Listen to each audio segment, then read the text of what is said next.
The man standing on Ethan Walker's front porch was supposed to be part of a life that no longer existed. For 8 years, Ethan had told himself that the past was buried somewhere far away, locked behind a different last name, a new city, a new family, and a front door that opened only to people who had earned the right to come inside. But on a quiet Friday evening in Oregon, while his son was laughing over a video game and his daughter was chasing fireflies in the backyard, that old life found him anyway. At first, Ethan did not recognize the knock. It was soft, almost careful, the kind of knock a person made when they were afraid the answer might destroy them. He thought it was a neighbor, maybe someone from the homeowners association asking about the trash bins again, or a delivery driver with the wrong address. His wife Claire was outside watering the tomato plants with their little girl, and Ethan was sitting cross-legged on the living room rug beside his 7-year-old son Mason, pretending to be terrible at the game just to hear him celebrate. The house smelled like pepperoni, pizza, laundry detergent, and the vanilla candle Claire always lit on Friday nights. Then Ethan opened the door, and the controller slipped from his hand. His father stood there in a wrinkled navy jacket, older than Ethan, remembered thinner too, with gray hair around his temples and eyes that looked like they had carried a question across the country. He had flown from Ohio to Oregon. He had somehow found Ethan's new name, his new address, his new life. And for one frozen second, Ethan was 22 again, broke, terrified, and standing outside his childhood home, while his own mother refused to let him inside. Ethan slammed the door so hard the picture frames on the hallway wall rattled. Mason stopped laughing. The game kept making cheerful sounds from the TV, but the room had turned cold. Ethan's hands were shaking. He could hear his father on the other side of the door, not yelling, not demanding, just saying his old name in a broken voice. A name Ethan had legally changed years ago because every time he heard it, he remembered police lights, campus security, whispered rumors, and the look in his parents' eyes when they decided he was guilty before anyone had proven anything. Ethan had once been a normal college kid in a small Ohio town, the kind of son parents bragged about at church potlucks and 4th of July cookouts. He had a scholarship, a part-time job at a grocery store, and a girlfriend named Natalie, who knew exactly how to look innocent when she was lying. When Ethan discovered she had been cheating on him with someone from her internship, he thought the worst part would be the heartbreak. He was wrong. Natalie panicked. She told a story so ugly, so devastating, and so perfectly timed that people stopped asking questions and started choosing sides. His friends disappeared first. Texts went unanswered. His roommate moved out without warning. At the university, professors stopped meeting his eyes. The investigation found no solid evidence, but in a small town, a cleared record did not clear a reputation. Some people wanted truth. Most people wanted a villain. His parents chose the easier story. They did not ask enough questions. They did not sit beside him in the dark and say they would wait for the facts. They did not hold his hand when he needed them most. Instead, they treated him like a stain on the family name. His mother cried as if he had embarrassed her. His father stared at him as if love had turned into shame overnight. And when Ethan came home after being released exhausted and hollow, they told him it would be better if he stayed somewhere else for a while.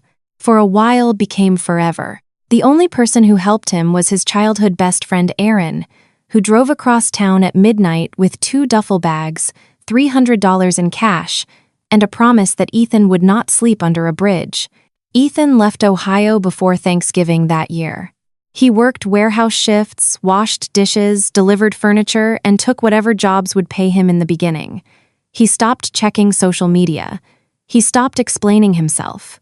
Eventually, he changed his name, transferred schools, and built a quiet life on the other side of the country, where nobody knew the rumor before they knew him.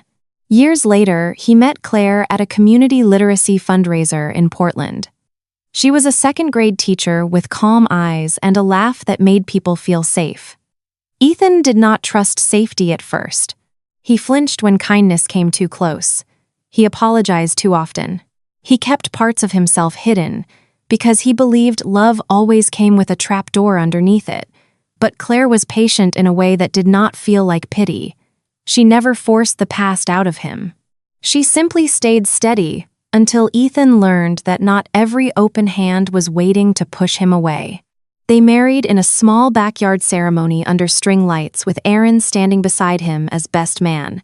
Claire's parents welcomed him with pot roast dinners, Christmas stockings with his name on them, and the kind of ordinary family warmth that almost made him angry, because it showed him exactly what he had lost. Then came Mason with his serious little face and endless questions. Then came Lily, bold and bright, and impossible not to adore. Ethan became a husband, a father, a homeowner, a teacher at a local middle school, and a man who no longer introduced himself with pain. That was the life his father had walked up to, without permission. Behind the locked door, Ethan backed away like the past could reach through the wood and grab him by the throat. Mason asked who the man was. Ethan opened his mouth, but no answer came out. How could he explain that the stranger outside was his grandfather? How could he say that family was not always the people who shared your blood, and sometimes the people who should protect you were the first ones to abandon you? Claire came in from the backyard with Lily on her hip, smiling at first, then stopping when she saw Ethan's face. She did not need a full explanation. She had heard enough pieces over the years to understand that whoever was at the door had brought a storm with him. Ethan whispered that it was his father. Claire's expression changed. Not with surprise, but with anger so controlled it was almost quiet. She handed Lily to Mason and told both children to go pick a movie in the bedroom.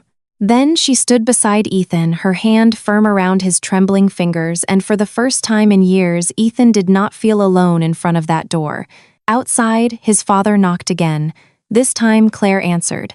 Claire opened the door only wide enough to block the entrance with her body. She was not tall, but in that moment, she looked stronger than any locked door Ethan had ever hidden behind. His father stood on the porch with both hands raised slightly, as if he already knew he had no right to be there.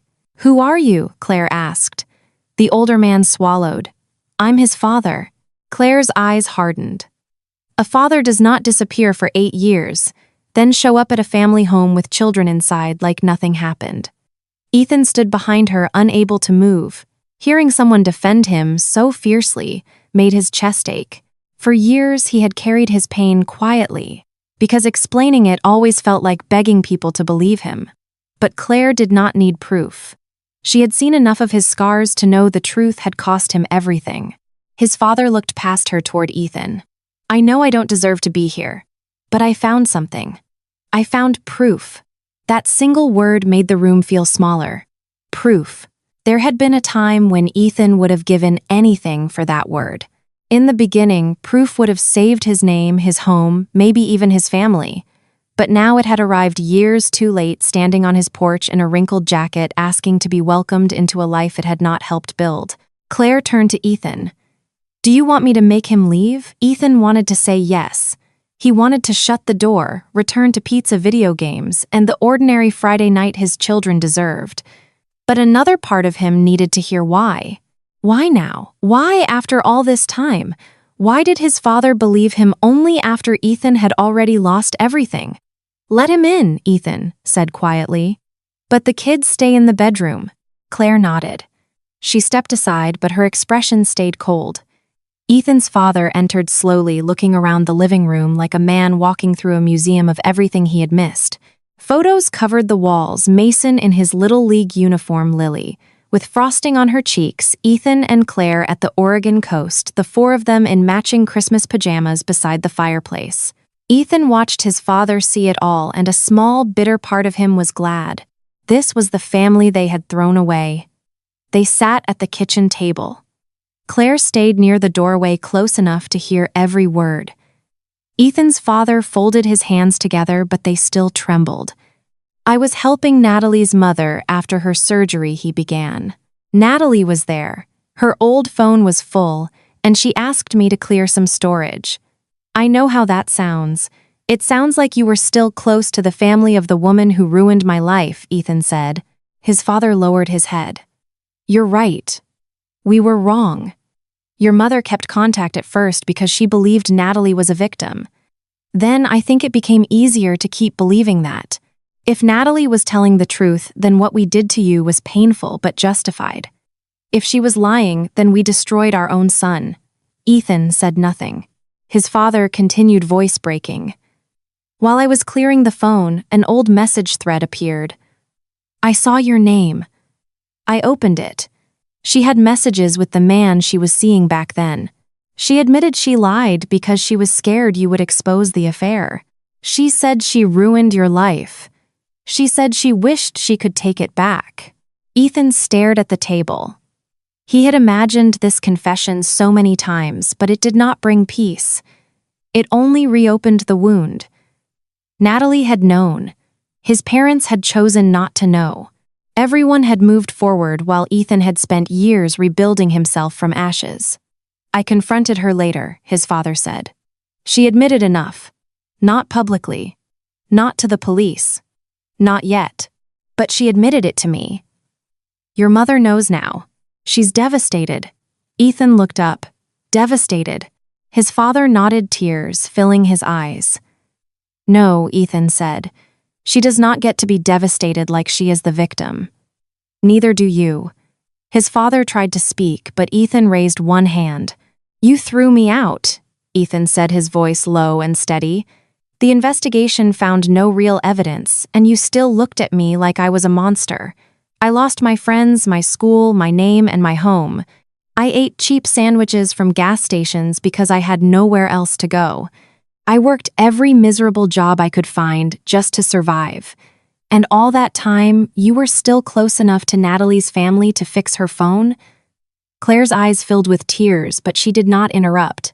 His father bent forward as if every sentence landed on his back. "There is no excuse. I know that. Then why are you here? Because I needed you to know I believe you now." Ethan almost laughed, but the sound came out bitter. "You believe me now because someone else finally gave you permission." The kitchen went silent. His father covered his face and cried. Once Ethan would have broken at the sight of those tears. Once he would have wanted nothing more than to hear his father say he was sorry. But Ethan was not that abandoned 22-year-old anymore. He was a husband. He was a father. His real family was sleeping down the hall, trusting him to protect the peace of their home. His father whispered, "Can I meet my grandchildren?" Ethan did not hesitate. "No." The older man looked up, shattered. Ethan stood from the table. "You came here for forgiveness, but I am not ready to give you that. Maybe I never will be. You can stay in town tonight, but tomorrow you need to go home. Do not contact my wife. Do not come near my children. And do not tell anyone where I live." His father nodded slowly, tears still running down his face. When Ethan opened the front door, his father stepped back onto the porch. For a moment, neither of them spoke. Then Ethan closed the door softer this time, but with a finality that felt heavier than the slam before. Down the hallway, Mason called out, asking if everything was okay. Ethan looked at Claire, then toward his children's bedroom. For the first time that night, he knew exactly what mattered. For 2 weeks after his father left Oregon, Ethan tried to convince himself that the worst was over. He went back to teaching. He packed lunches for Mason and Lily. He helped Claire fold laundry at night, while some cooking show played softly in the background. From the outside, nothing had changed. The house still smelled like coffee in the morning and crayons in the afternoon. The kids still argued over cereal bowls and bedtime stories. Claire still reached for Ethan's hand whenever she sensed his mind slipping somewhere dark. But peace felt different after his father's visit. It was no longer something Ethan trusted. It felt borrowed, fragile, like a glass sitting too close to the edge of a table. Every unknown number made his stomach tighten. Every slow car passing the house made him glance through the blinds. He hated that one knock on the door had turned him back into a man who listened for danger in his own hallway. Claire noticed, of course. She noticed everything. One evening after the kids had gone to bed, she found him standing in the kitchen with his phone in his hand, staring at a missed call from a number with an Ohio area code. "You don't have to answer anyone," she said gently. Ethan nodded, but his jaw was tight. He promised he wouldn't tell them where I was. Claire did not ask who he meant. They both knew. The first message came the next morning. It was from an unfamiliar number, but the words were unmistakably his mother's. She called him by his old name. She said she was sorry. She said she had not slept since learning the truth. She said a mother's heart could make terrible mistakes when it was afraid. Then she asked for one phone call. Just one. She wrote that she needed to hear his voice. Ethan read the message 3 times and felt nothing warm. Not sadness, not relief, only a cold, exhausted anger. His father had broken his promise. By noon, there were 4 more messages. His mother cried through one voicemail so hard the words blurred together. His father sent a text saying he had not meant for things to happen this way. His brother Caleb left a short message asking Ethan to please call him because there were things he did not know. That message was the only one Ethan did not delete immediately. Caleb was the part of the family Ethan had tried not to think about. They had never been close in the easy way some brothers were. Growing up, they competed over everything: grades, chores, who got the car on weekends, who their father trusted more with tools, who their mother praised more at church. But Caleb had not been cruel. He had been distant, proud, sometimes selfish, but not cruel. When Ethan's life collapsed, Caleb disappeared, like everyone else. At least, that was what Ethan had believed.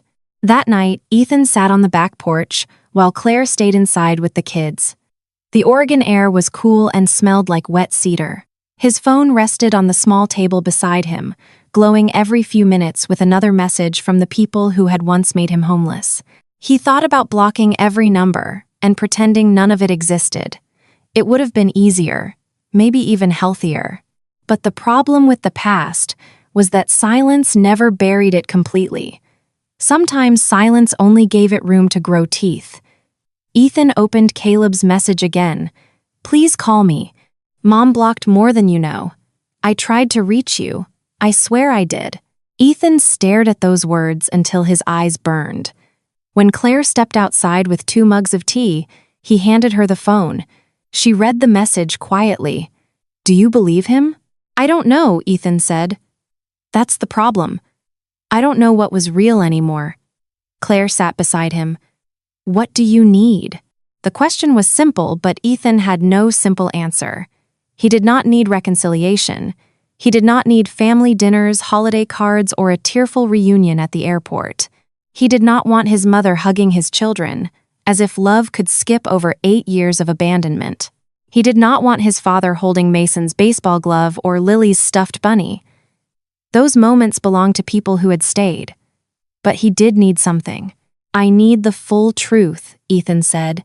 "Not their version, not their excuses. I need to look them in the eye and ask why." Claire's face tightened with worry. "You mean going back to Ohio?" Ethan looked out at the dark yard where his children's swing set moved slightly in the wind. Ohio felt like another lifetime, but it was still the place where everything had been taken from him. The courthouse, the campus, the grocery store where he used to work, the small brick house where his mother once packed his lunch, then later refused to open the door. "I think I have to," he said. Claire reached for his hand. "Then we do it safely. You don't stay with them. You don't meet them at their house. You choose the place. Public. Daytime. And I want Aaron to know where you are." Ethan looked at her, surprised by the steadiness in her voice. She squeezed his hand. "I'm not sending you back into that alone." So Ethan made a plan. He booked a flight to Columbus for the following Friday. He reserved a hotel under his new name. He called Aaron, the one friend who had believed him when everyone else walked away. Aaron answered on the second ring, and when Ethan told him what had happened, there was a long silence. Then Aaron said, "Tell me where and when. I'll be there." Hearing that almost broke Ethan more than his mother's crying voicemails. Loyalty had a sound, and it was not always loud. Sometimes it was just a friend saying he would show up again years later, without asking for anything in return. Before Ethan flew out, Mason asked why he had to leave for the weekend. Ethan knelt in front of him, and said he needed to take care of something from a long time ago. Mason frowned with the seriousness only a child could have and asked if it was something bad. Ethan looked toward the kitchen where Claire was packing snacks for the kids' soccer game. Then he looked back at his son. "It was bad," Ethan said softly. "But I'm okay now." Mason hugged him around the neck. Lily ran in and joined the hug without knowing why. Ethan held both of them tightly, breathing in the clean scent of shampoo and childhood, reminding himself that whatever happened in Ohio, he was not going there to win back a family. He already had one. He was going back to take the last piece of himself they had kept. Ethan landed in Columbus early Friday morning, with one carry-on bag and a heart that felt heavier than the flight itself. The airport was familiar in a way he hated. The gray sky, the flat roads, the sound of Midwestern voices around him, all of it pulled him backward toward a version of himself he had spent years trying to bury. For a moment, he stood near the exit doors and wondered if coming back had been a mistake. Then he saw Aaron waiting by the curb in an old pickup truck, wearing a faded cap and the same loyal expression he had worn 8 years ago. Aaron did not ask if Ethan was okay. He knew better. He simply hugged him once hard and quiet, then drove him to the restaurant Ethan had chosen. It was a family diner outside town, the kind of place where grandparents ate pancakes after church and nobody paid attention to strangers in the back room. Ethan wanted the meeting public enough to be safe, but private enough for the truth. His father arrived first. His mother came beside him already crying. Caleb followed, older now, broader with tired eyes. Then Natalie walked in last. Ethan's stomach tightened, but only for a second. She looked different, but not enough. Shorter hair, thinner face, softer voice. Still, to Ethan, she was not the girl he had once loved. She was simply the person who had burned his life down and then watched everyone else blame him for the smoke. His mother tried to reach for him. "Ethan, please." "My baby, I'm so sorry." Ethan stepped back before her hand could touch him. "I'm not here for a reunion. I'm here for answers. After today, none of you contact my wife or my children. Is that clear?" His father nodded. Caleb nodded too. His mother only cried harder. Ethan sat across from them, keeping his hands flat on the table. "The police told you there was no real evidence. They told you the case was weak. Why did you believe her so quickly?" His father looked down. "We panicked. Seeing you taken in by officers broke something in us. We thought if we defended you and she was telling the truth, then we would be defending something terrible. So instead," Ethan said, "you decided I was terrible." No one answered. His mother wiped her face with a tissue. People were talking. Everyone at church knew. I was scared. I didn't know what to believe. Ethan stared at her. "You were scared of gossip. I was scared of sleeping on the street." The words settled over the table like a weight. His mother lowered her head. His father closed his eyes. Natalie looked away. Then Ethan turned to Caleb. "You said you tried to reach me." Caleb leaned forward. "I did. I called you. I texted you. I emailed. I even tried to send you money when I heard you had nowhere stable to stay. You never answered. I thought you hated me." Ethan frowned. "I never got anything." Caleb looked at their mother and the silence changed. Their mother's face went pale. Ethan saw it before she spoke. Guilt. Not grief, not confusion, but guilt. Caleb's voice hardened. "Tell him." She shook her head. "I thought I was protecting the family. Everything was falling apart. I didn't want Caleb dragged into it." Caleb slammed his palm lightly against the table. "You blocked Ethan's number on my phone plan." Ethan went still. His mother admitted it in pieces. She had paid Caleb's phone bill back then. She still had access to the account. When Caleb kept trying to contact Ethan, she blocked the number. She told herself it was better that way, cleaner that way, easier for everyone to move on. Ethan sat there listening, realizing that one person in his family had tried to reach him and his own mother had quietly cut the line. For the first time that day, his anger cracked into grief. Caleb's eyes were wet. "I should have driven to find you. I should have done more. But I did try, Ethan. I swear I did. Ethan nodded slowly. It was not forgiveness, but it was truth. I believe you. His mother began sobbing again, but Ethan did not comfort her. Then he looked at Natalie. She had been silent, twisting a napkin in her hands. Why? Ethan asked. Natalie broke down instantly. I was scared. You found out I cheated, and I thought everyone would hate me. I thought my parents would be ashamed. I didn't think it would go that far. Ethan's voice stayed calm. You accused me of something that could have destroyed my entire future. You knew exactly how far it could go. I was young, she whispered. I was stupid. I never stopped feeling guilty. I never stopped loving you. That almost made Ethan laugh. His father looked at Natalie with disgust. Don't lie again. I saw the messages. There were other men after he left. Natalie's face crumpled. She reached toward Ethan's hand, but he pulled away before she could touch him. Please, she cried. If any part of you remembers us, give me one chance to apologize properly. There is no us, Ethan said. Then he took out his phone. He opened pictures of Mason's first baseball game, Lily's kindergarten smile, Claire laughing at the Oregon Coast Christmas morning's birthday candles, backyard barbecues, and tiny hands covered in pancake batter. He turned the screen toward them. This is my life, he said. This is what I built after all of you decided I was disposable. These are the birthdays you missed. These are the grandchildren you do not get to know. This is the woman who believed me when my own family would not. No one spoke. Ethan stood and put his phone away. I came here to see if I still had family in this room. I don't. I recognize your faces, but you are not my home anymore.